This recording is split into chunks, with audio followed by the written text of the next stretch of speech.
MTക്ക് ആദരാഞ്ജലി അർപ്പിച്ചുകൊണ്ടാണ് ഇന്നത്തെ വാർത്താ ദിനം തന്നെ ആരംഭിക്കുന്നത്. ഭാവന കൊണ്ടും തൂലിക കൊണ്ടും മലയാളത്തിന്റെ തലമുറകളെ വസന്തം അനുഭവിച്ച എഴുത്തുകാരൻ.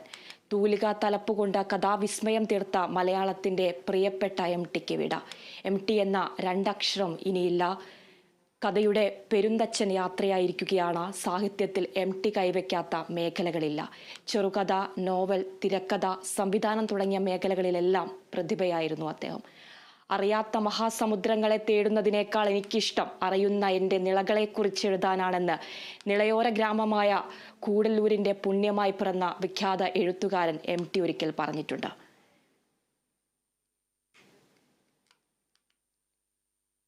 കൂടുതൽ വിവരങ്ങളുമായി അഭിന പി ചിറക്കൽ ചെയ്യുന്നുണ്ട്. അഭിന, പൊതുദർശനം ഇപ്പോൾ പുരോഗമിക്കുകയാണ്.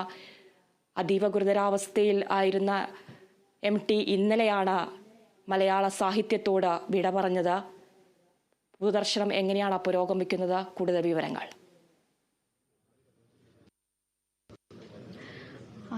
ഞാനിപ്പോൾ നിൽക്കുന്നത് അദ്ദേഹത്തിൻ്റെ സിതാര അദ്ദേഹത്തിന് ഏറെ പ്രിയപ്പെട്ട ഒരു ഇടം തന്നെയായിരുന്നു ഇത് എന്ന് തന്നെ പറയേണ്ടിയിരിക്കുന്നു. കാരണം അദ്ദേഹത്തിൻ്റെ പല നോവലുകളുടെയും കഥകളുടെയും എല്ലാം തുടക്കം അദ്ദേഹത്തിൻ്റെ ഈ വീട്ടിൽ നിന്ന് തന്നെയായിരുന്നു എന്നുള്ളത് തന്നെയാണ് പറയേണ്ട ഒരു കാര്യം. അതുകൂടാതെ തന്നെ അദ്ദേഹത്തിൻ്റെതായിട്ടുള്ള നിരവധി സംഭാവനകളടക്കം അദ്ദേഹത്തിൻ്റെ ഈ വസതിയിൽ നിന്നാണ് അദ്ദേഹം നൽകിയിട്ടുള്ളത്.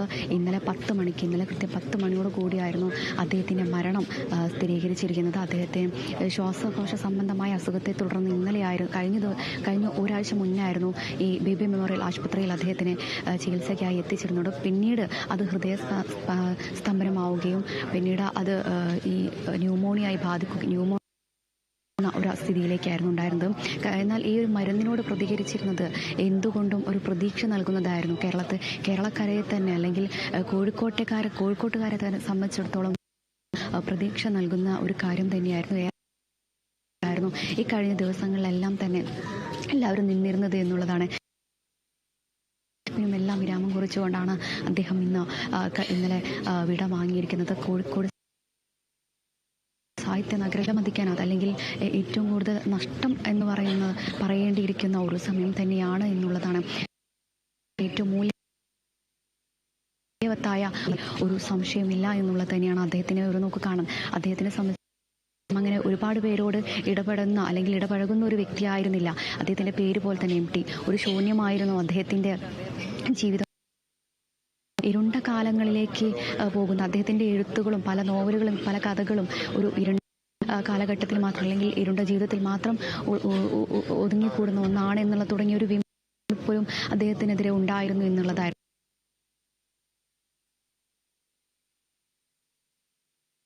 ഭാവന കൊണ്ടും തൂലിക കൊണ്ടും മലയാളത്തിന്റെ തലമുറകളെ വസന്തം അനുഭവിച്ച എഴുത്തുകാരനാണ് മലയാള സാഹിത്യത്തോട് വിട പറഞ്ഞത്. 1950കളിൽ SK പൊറ്റക്കാട്, തകഴി ശിവശങ്കരപ്പിള്ള, വൈക്കം മുഹമ്മദ് ബഷീർ, ഉറൂബ് എന്നിവർ ആരംഭിച്ച സാഹിത്യ പാരമ്പര്യത്തിന്റെ തുടർച്ചക്കാരനായി എത്തി മലയാള സാഹിത്യത്തിന്റെ നവീകരണത്തിന് വലിയ സംഭാവനകൾ നൽകിയ വ്യക്തിത്വമായിരുന്നു MT വാസുദേവൻ നായർ. ആദ്യകാലങ്ങളിലെ ആഴത്തിലുള്ള വൈകാരിക അനുഭവങ്ങൾ നോവലുകളുടെ പ്രമേയമാണ്. നായർ കുടുംബത്തിലെ മരുമക്കത്തായവും കൂട്ടുകുടുംബങ്ങളുടെ തകർച്ചയും പ്രണയ നൈരാശ്യവും ജീവിത പരിസരങ്ങളിലെ അനുഭവങ്ങളുമെല്ലാം അദ്ദേഹത്തിൻ്റെ രചനകളുടെ ഭാഗമായിരുന്നു. ജീവിതത്തിൽ ഒറ്റപ്പെട്ടു പോയവരും തിരസ്കൃതമായവരും ഒക്കെയാണ് MTയുടെ കഥാപാത്രങ്ങൾ. അഭിന ചേരുന്നുണ്ട്. അഭിന, തുടരാം.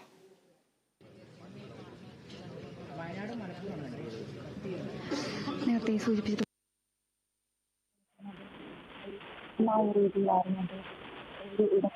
അദ്ദേഹത്തിൻ്റെ ഒരു ഇടപെടൽ എന്നുള്ളതാണ്. കാരണം അദ്ദേഹത്തിന് ഈ മറ്റുള്ള ആളുകളുമായി ഇടപഴകാനോ അല്ലെങ്കിൽ ഒരു കൂട്ടുചേരാനോ ഒന്നും തന്നെ താല്പര്യപ്പെടാത്ത ഒരു മൗനം കൊണ്ട് ഒരു പ്രത്യേക ഒരു സ്വഭാവക്കാരനായിരുന്നു MT എന്നുള്ളത് തന്നെയാണ്. പക്ഷേ അദ്ദേഹത്തിൻ്റെ സുഹൃത്ത് വലയം എന്ന് പറഞ്ഞിട്ടുണ്ടെങ്കിൽ അത് അത്ര വലുതായിരുന്നു എന്നുള്ളത് ഇന്നലെ MN കാരശ്ശേരി അടക്കമുള്ള ആളുകൾ ഇന്നലെ അദ്ദേഹത്തിന് അവസാനമായി ഒരു നോക്ക് കാണാൻ എത്തിയിട്ടുണ്ടായിരുന്നു.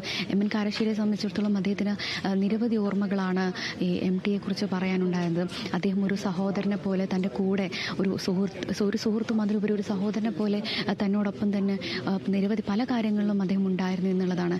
അദ്ദേഹം MTയുടെ ഒരു അസുഖബാധിതനായി അദ്ദേഹത്തിൻ്റെ ഒരു തുടക്കകാലം മുതൽ എമ്മനുമായിട്ടുള്ള ഒരു സംഭാഷണം പോലും അദ്ദേഹം പങ്കുവയ്ക്കുന്ന ഒരു സാഹചര്യം ഉണ്ടായിരുന്നു. അതിൽ പ്രധാനമായും പറഞ്ഞിരുന്നത് എനിക്കിനി വായിക്കാൻ കഴിയുന്നില്ലടോ എന്നുള്ളൊരു ഒരു സൗഹൃദ സംഭാഷണത്തിലായിരുന്നു അദ്ദേഹം ഒരു തുടങ്ങിയിട്ടുണ്ടായിരുന്നത് എന്ന് MN കാരശ്ശേരി കണ്ണ് നിറച്ചുകൊണ്ടായിരുന്നു ആ ഒരു കാര്യം ഓർത്തെടുത്തത് എന്നുള്ളത് തന്നെയാണ്. അദ്ദേഹത്തെ സംബന്ധിച്ചിടത്തോളം ഈ ഒരു MTയുടെ ഒരു ശൂന്യത അല്ലെങ്കിൽ MT ഇല്ല എന്നുള്ളൊരു വസ്തുത അദ്ദേഹത്തെ വലിയ ഒരു വേദന നൽകുന്ന ഒരു എന്നുള്ളത് എടുത്തു പറയേണ്ട ഒരു കാര്യം തന്നെയാണ്. അതുപോലെ തന്നെ നിരവധി ആളുകൾ രാഷ്ട്രീയ സാംസ്കാരിക സിനിമാ രംഗത്തെ ആളുകൾ തന്നെ ഇന്നലെ എത്തിയിട്ടുണ്ടായിരുന്നു.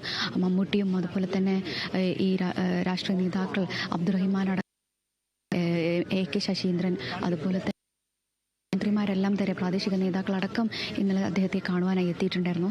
പാണക്കാട് സാദിഖലി ശിഹാബ് തങ്ങൾ അതുപോലെ തന്നെ മുനവർ അലി ശിഹാബ് തങ്ങൾ അടക്കമുള്ള ആളുകൾ ഇവിടെ എത്തിയിട്ടുണ്ടായിരുന്നു. MK മുനീർ അദ്ദേഹം പറഞ്ഞിരുന്നത് സ്വന്തക്കാരൻ നഷ്ടപ്പെട്ടതുപോലെയാണ് അദ്ദേഹത്തിന് തോന്നുന്നത്. കാരണം അദ്ദേഹം ഈ MTയുമായിട്ടുള്ള ആ ഒരു കൂടിക്കാഴ്ച അല്ലെങ്കിൽ അവരുടെ സംഭാഷണങ്ങൾ അതെന്നും നിലനിൽക്കുന്നതായിരുന്നു. തനിക്കൊരു കൂടപ്പിറപ്പിനെ നഷ്ടപ്പെട്ട ഒരു അനുഭവമാണ് ഉണ്ടാകുന്നതെന്ന് പറഞ്ഞുകൊണ്ടായിരുന്നു MK മുനീർ. അദ്ദേഹത്തിൻ്റെ കണ്ണുകൾ പോലും നിറഞ്ഞിരുന്ന ഒരു സാഹചര്യം തന്നെയായിരുന്നു എന്നുള്ളതാണ്. അതുപോലെ തന്നെ PV ചന്ദ്രൻ അദ്ദേഹത്തെ സംബന്ധിച്ചിടത്തോളം അദ്ദേഹത്തിൻ്റെ ഈ മാതൃഭൂമിയിലൂടെയായിരുന്നു അദ്ദേഹം ഏറ്റവും കൂടുതൽ അദ്ദേഹത്തിൻ്റെ എല്ലാ പുസ്തകങ്ങളും വിറ്റഴിച്ചിട്ടുണ്ടായിരുന്നത് എന്നുള്ളതാണ്. ഏറ്റവും കൂടുതൽ ഈ ഒരു നഷ്ടം നികത്താനാവാത്തത് എന്തുകൊണ്ടും ഇവരെ സംബന്ധിച്ചിടത്തോളം ഉണ്ട് എന്നുള്ളതാണ്. PV ചന്ദ്രൻ ഇക്കാര്യങ്ങൾ പറയുമ്പോൾ പോലും അദ്ദേഹത്തിൻ്റെ വാക്കുകൾ ഇടറുന്നുണ്ടായിരുന്നു. ഇന്നലെ അദ്ദേഹത്തെ കാണുവാനായി അവസാനമായി അദ്ദേഹത്തിൻ്റെ ആരോഗ്യസ്ഥിതി നടക്കാനുള്ള ബുദ്ധിമുട്ടുണ്ടെങ്കിൽ പോലും അദ്ദേഹത്തിൻ്റെ സുഹൃത്ത് അതിനപ്പുറത്തേക്ക് ഒരു കുടുംബം പോലെയാണ് കഴിഞ്ഞത് തുടങ്ങിയ കാര്യങ്ങളായിരുന്നു ഇന്നലെ തന്നെ PV ചന്ദ്രൻ അദ്ദേഹത്തിൻ്റെ ശബ്ദം ഇടറിക്കൊണ്ട് ഈ മാധ്യമങ്ങളോട് പോലും അദ്ദേഹം പ്രതികരിച്ചിരുന്നത് എന്ന് ഇവിടെ അല്പനേരം ഇരുന്നു കൊണ്ട് ഒരുപാട് ഓർമ്മകൾ അവരെ സംബന്ധിച്ചിടത്തോളം ഉണ്ടായിരുന്നു. ഓരോ പുസ്തകങ്ങളും അല്ലെങ്കിൽ ഓരോ കാര്യങ്ങളും അദ്ദേഹത്തിൻ്റെ ഓരോ വരികളും മറ്റുള്ളവരിലേക്ക് ആ ഒരു കാര്യങ്ങൾ ഇത്തരത്തിൽ ഒരുപാട് കാര്യങ്ങളാണ് കഴിഞ്ഞ ദിവസം PV എന്നുള്ളതാണ്. അപ്പോൾ എത്രമാത്രമാണ് അദ്ദേഹം സുഹൃത്തുക്കളെ കൊണ്ടു നടന്നത് അല്ലെങ്കിൽ സുഹൃത്തുക്കളുമായുള്ള അദ്ദേഹത്തിൻ്റെ സംഭാഷണങ്ങൾ സുഹൃത്തുക്കളുമായുള്ള ഓർമ്മകൾ അത് അത്രമാത്രം MT നൽകിയിട്ടുണ്ട് എന്നുള്ളതാണ്. അതൊരിക്കലും ഒരു MT ആയിരുന്നില്ല, ഒരു ശൂന്യതയിലായിരുന്നില്ല അദ്ദേഹത്തിൻ്റെ സുഹൃത്തു വലയങ്ങൾ എന്നുള്ളതാണ്. എങ്കിൽ പോലും മറ്റ് പരിപാടികളിൽ നിന്ന് പോലും മൗനം പാലിച്ചിരുന്നൊരു വ്യക്തിയാണ് എന്നുള്ളതാണ്. നിങ്ങൾ നോക്കിയാലും മഞ്ഞ് അത്രത്തോളം ഏതൊരാളെയും അല്ലെങ്കിൽ വരുന്ന തലമുറയെ ഏറ്റവും പിടിച്ചു നിർത്താൻ കഴിയുന്ന എന്തോ ഒരു മാന്ത്രികത അദ്ദേഹത്തിൻ്റെ ഓരോ പുസ്തകങ്ങൾക്കും ഉണ്ട് എന്നുള്ളത് തന്നെയാണ്. ഈ മഞ്ഞ് എന്നൊക്കെ പറയുമ്പോൾ കാത്തിരിപ്പിൻ്റെ ഒരു കഥ പറയുന്നതാണ്. കാരണം ആ കാത്തിരിപ്പ് ാണ് എന്നുള്ളതാണ്. അത് അത്തരത്തിൽ എല്ലാവരുടെയും ഒരു പൾസ് ഈ രീതിയിലായിരുന്നു അദ്ദേഹത്തിൻ്റെ എല്ലാ ഒരു പുസ്തകങ്ങളും അദ്ദേഹം എഴുതി തയ്യാറാക്കിയിരുന്നത് എന്നുള്ളതാണ്. മഞ്ഞാണെങ്കിലും രണ്ടാം ഊഴമായിരുന്നെങ്കിലും 4 കെട്ടായിരുന്നെങ്കിലും എഴുതുന്നതിലെല്ലാം തന്നെ തൊട്ടതെല്ലാം പൊന്നാക്കുന്ന എന്തോ ഒരു മാന്ത്രികത അദ്ദേഹത്തിൻ്റെ കയ്യിലുണ്ടായിരുന്നു എന്നുള്ളതാണ്. അത് ആരെയും പിടിച്ചു നിർത്തുന്ന ആളുകളെപ്പോലും ഇത്തരത്തിൽ വായനയുടെ എത്തിക്കുന്ന എന്തോ ഒരു മാന്ത്രികത സൂക്ഷിച്ച ഒരു വ്യക്തി തന്നെയായിരുന്നു MT എന്നുള്ളതാണ് പറയാനുള്ളത്. സാഹിത്യനഗരത്തെ സംബന്ധിച്ചിടത്തോളം വലിയ ഒരു നഷ്ടം തന്നെയാണ് MTയിലൂടെ എന്നുള്ളതാണ്. ഒരു മൂല്യവത്തായ ഒരു മാന്ത്രികനാണ് ഇപ്പോൾ വിട വാങ്ങിയിരിക്കുന്നത്. അദ്ദേഹത്തിൻ്റെ മഞ്ഞുകാലത്തിൻ്റെ ഓർമ്മയിലേക്കാണ് ഈ യാത്രയായിരിക്കുന്നത്. അതിര